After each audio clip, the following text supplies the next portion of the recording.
Mas vamos seguir para os 7 pilares que eu comento aqui, e tem um tempo que eu não trago eles resumidos, que são os pilares básicos da nossa forma, do nosso método de levar vocês para a melhor saúde que vocês podem ter. Quais são esses 7 pilares? O primeiro é a alimentação, por isso que a proposta nossa sempre entra uma alimentação anti-inflamatória de baixo índice glicêmico e rica em macro e micronutrientes, com a proposta de trazer, no primeiro momento, uma saúde intestinal melhor, modular melhor a sua saúde intestinal, modular a sua microbiota intestinal e ajudar nesse processo de regenerar o seu intestino.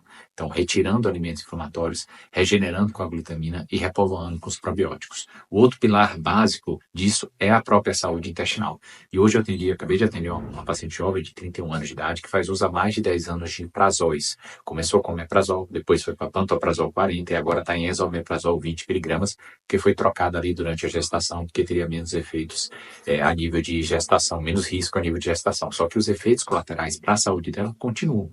Diminui a absorção da vitamina B12, está comprovadamente associado a aumento no risco de Alzheimer e Parkinson, o uso indiscriminado dos inibidores de bomba de prótons, dos prazóis da vida. Então, sim, a gente vai passar por um processo que eu vou conduzi-la para a possibilidade de um desmame desses medicamentos que têm efeitos colaterais. Como eu falo, sempre que possível aqui a gente vai tentar colocar data para entrar e data para sair em remédios.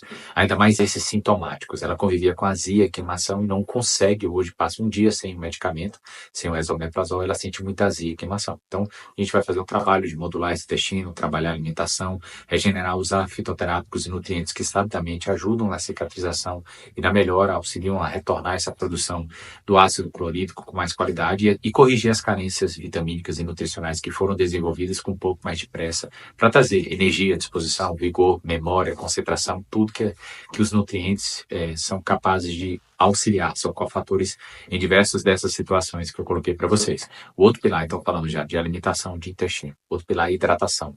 Então, observa quanto você está hidratando ao longo do dia, quanto você pode otimizar a sua hidratação, porque quanto mais você hidratar, mais rápido o seu metabolismo irá funcionar. Isso é fato.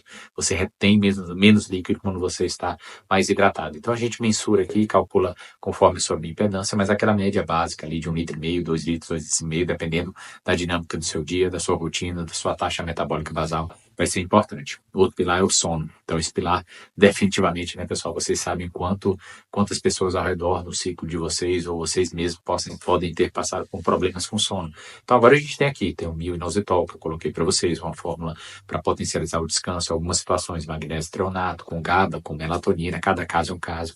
Uma paciente ontem teve um pouco de pesadelo com melatonina, isso pode acontecer. Então, às vezes, ou a gente ajusta a dose, às vezes tira a melatonina, vai por outras estratégias que também funcionam. Tem diversas estratégias, eu falei do inositol, mas tem o monongu, o próprio chá do monongu e outras estratégias, né? A própria suplementação do monongu também, que contribui bastante com a indução do sono, sem precisar recorrer necessariamente a medicamentos, né? Então, um ponto muito importante. Falando de sono, a gente vai frisar em tentar obter 7 horas de sono bem dormidas, com menos interrupções.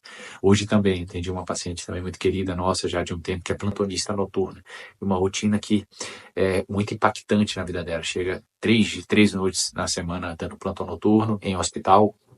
Quando chega pela manhã não consegue dormir e prejudica o sono do outro dia. Então, a gente precisa tentar otimizar. E claro, eu sou bem vida real, né? Às vezes eu auxilio a indução do sono pela manhã com a melatonina, a gente tenta favorecer esse sono. Às vezes eu coloco um cortisol para a pessoa que tem que trabalhar durante o dia, um plantonista, policiais que eu atendo, ou até para outros profissionais autônomos que precisam do dia produzir. Então eu tento regular isso aí para otimizar e trazer a vida real para vocês, enquanto não se tem uma rotina de sono-vigília bem estabelecida. Então a gente sempre vai focar no sono dos nossos pilares. Então eu falo de alimentação, de intestino, de hidratação, de sono, exercício físico, né, pessoal? Das formas mais rápidas e baratas de melhorar o sono, porque não só os diversos outros benefícios para a sua composição corporal, para a sua saúde cardiovascular, para o seu metabolismo, raciocínio, concentração, para os seus hormônios, digo para o sono também.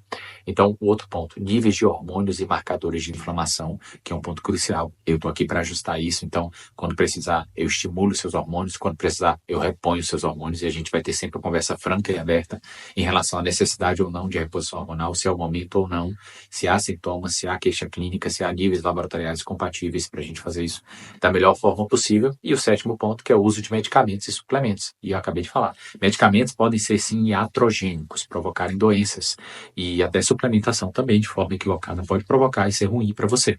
Então, eu acabei de citar um exemplo disso, o uso do esomeprazol, do pantoprazol, dos prazóis por 10 anos, eu tenho que saber, ele causou algum efeito colateral, eu tenho que corrigir isso, eu tenho forma de amenizar isso, eu tenho forma de desmamar o medicamento ou não. Então, a gente está aqui para fazer essas reflexões, individualizar cada caso e personalizar o caso de cada um de vocês, de acordo com o momento e com essas variáveis. Então, não é receita de bolo, eu quis trazer essa conjuntura para vocês, nunca esqueçam desses 7 pilares e pensa comigo, a reflexão que eu quero gerar para vocês hoje. Qual desses 7 pilares hoje você sente que é um gargalo na sua saúde?